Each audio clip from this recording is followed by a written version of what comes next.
Bonjour à tous les amis, j'espère que vous allez bien. Dans la vidéo d'aujourd'hui, je vais vous présenter la Creality Ender 3 V2 qui est l'imprimante 3D incontournable si vous voulez débuter dans l'impression 3D. Son prix est super abordable et la communauté derrière cette imprimante est énorme. Et un autre super point, c'est que le marché de la pièce détachée pour cette machine est tel que sur internet on trouve la totalité de l'imprimante en pièces de rechange, de quoi pouvoir la dépanner ou l'améliorer sans difficulté. Donc aujourd'hui, je vous propose de tester ensemble la Creality Ender 3 V2.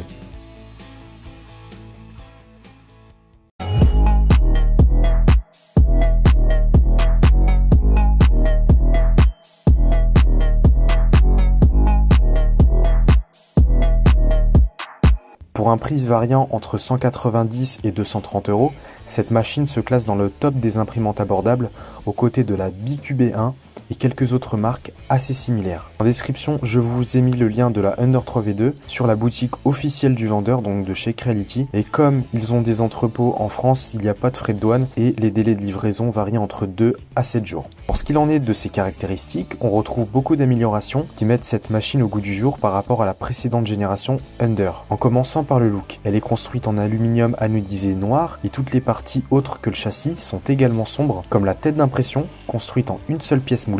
La machine est également très aérée avec le maximum de choses cachées sous les capots de protection, ce qui lui donne un aspect très simple et bien moins cheap que sur les autres versions. Il y a également une amélioration qui m'a beaucoup surpris en la découvrant et en la déballant, qui est la présence d'un petit tiroir où l'on peut mettre tous les outils reçus avec la machine d'un côté et de l'autre le petit consommable tels que les buses de différentes tailles ou alors les cartes SD.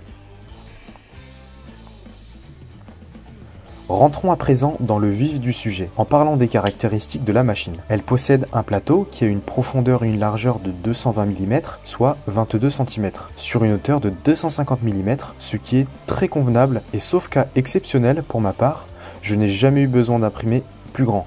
Et en parlant d'impression, la précision et la capacité de la tête d'impression à se mouvoir est excellente, car elle a une précision de déplacement linéaire de 100 microns, soit à peine plus que l'épaisseur d'un cheveu, et grâce à l'utilisation de moteurs pas à pas NEMA 17 qui ont la particularité d'avoir la possibilité de déplacement très précis.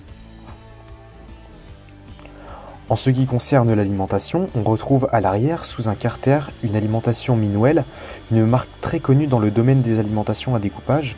Elle offre une sortie sous 24 volts très lisse qui vient alimenter la totalité de l'électronique, mais aussi la chauffe du plateau jusqu'à 100 degrés et la buse jusqu'à 275 degrés. On notera également un défaut, je trouve l'alimentation ainsi que tous les autres ventilateurs très bruyants. Il faudra donc les changer et investir une quinzaine d'euros pour tous les remplacer. Je trouve ça très décevant de la part de Creality, surtout qu'ils ont énormément de temps entre la génération 1 de cette version là, de la Ender, et la génération 2, donc j'aurais préféré avoir une imprimante qui coûte 2-3 € plus cher, mais avoir des ventilateurs de bonne qualité qui sont bien plus silencieux.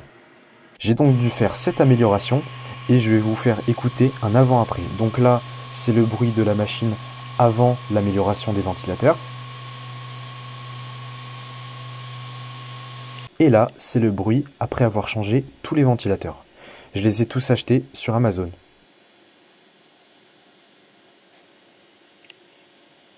Parlons à présent de l'électronique. Pour cette Ender 3 V2, Creality a mis au point une nouvelle carte mère qui fait tourner les moteurs avec des drivers TMC2209 et grâce à eux, les moteurs ne font plus de bruit lors des déplacements, ils sont donc silencieux. Sur cette carte, Creality nous a également mis un connecteur qui a pour but de nous laisser la possibilité d'améliorer notre machine pour lui ajouter un BL Touch, à savoir un capteur qui réalise le nivellement et qui compense les aspérités du plateau. Et pour ce faire, une simple mise à jour est nécessaire.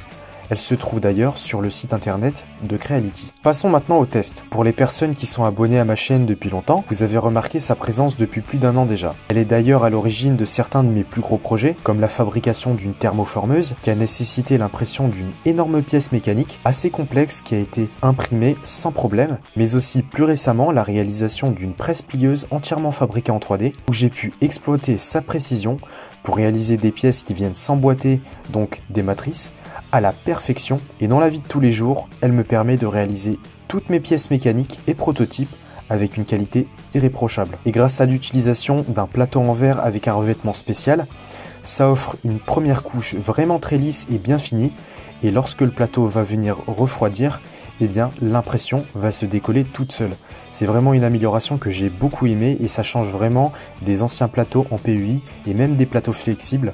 Là, en plus d'avoir un plateau quasiment totalement plat, on possède sur ce plateau plat une surface en verre qui a également la particularité d'être très plane avec une surface d'accroche vraiment géniale.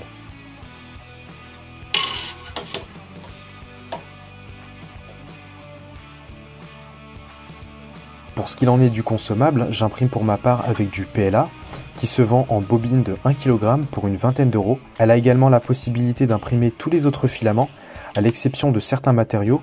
Donc comme les matériaux très abrasifs, à savoir la fibre de carbone et les filaments qui sont un peu chargés en métaux. Alors là pour le coup il va falloir changer la buse et quelques améliorations seront nécessaires. Et on ne peut également pas imprimer des matériaux qui sont très flexibles. On va pouvoir imprimer des matériaux semi-flexibles, donc du TPU semi-flexible, mais pas des filaments qui sont vraiment très mous parce que sinon ça va sauter dans l'extrudeur. En conclusion, la Creality Hunter 3 V2 est une imprimante 3D très polyvalente qui permet de réaliser des pièces mécaniques ou des décorations avec grande précision et qualité pour le prix très abordable d'environ 200 €. En fonction des promos et autres fluctuations de prix qui se font sentir justement sur le marché de l'impression 3D, comme par exemple sur le site AliExpress ou alors sur Amazon. Si vous allez la chercher sur Amazon, là, elle sera bien plus chère, elle est autour des 300 €, forcément, ça a été importé de Chine. Si jamais vous passez par le lien que j'ai mis en description, là, vous vous retrouverez directement sur le site du vendeur et ils ont des entrepôts en France, en Belgique, en Allemagne, donc ce sera à vous de choisir. Deuxièmement, les pièces détachées se trouvent sans problème sur internet, donc il est possible de dépanner n'importe quelle panne. Il y a également une très grande communauté internationale et francophone qui partage régulièrement du contenu à son sujet, ce qui en fait une imprimante qui, je trouve, est très fiable. Donc à présent, la question que tout le monde se pose, faut-il investir sur ce modèle lorsqu'on débute ou qu'on cherche une deuxième imprimante dans son setup? Eh bien définitivement oui, il existe bien sûr d'autres modèles sur le marché, mais là pour le coup, celle-ci malgré quelques défauts comme le bruit et un système d'entraînement pas très convaincant, ça reste quand même une super machine que je vous conseille vraiment au vu de toutes les caractéristiques qu'elle a et aussi de la qualité d'impression qui est vraiment très bien, voire même quasiment parfaite pour cette gamme de prix de 200 €. Et en plus de ça, les pièces détachées sont facilement trouvables et on va même pouvoir l'améliorer avec des pièces qui sont non officielles. Et ça fera d'ailleurs l'objet d'une prochaine vidéo dans laquelle je vais installer un capteur qui va nous permettre donc de faire le nivellement du plateau, un BL Touch, et aussi pas mal d'autres améliorations très sympathiques qui vont faire de cette imprimante là, la Creality Hunter 3 V2, une machine vraiment au top. Voilà, la vidéo touche à sa fin, j'espère bien sûr qu'elle vous aura plu. Si c'est le cas, vous pouvez vous abonner pour ne pas manquer le prochain épisode, mais aussi activer les notifications pour être prévenu lorsque je sors le prochain épisode. Allez, ciao, et sur ce, portez-vous bien.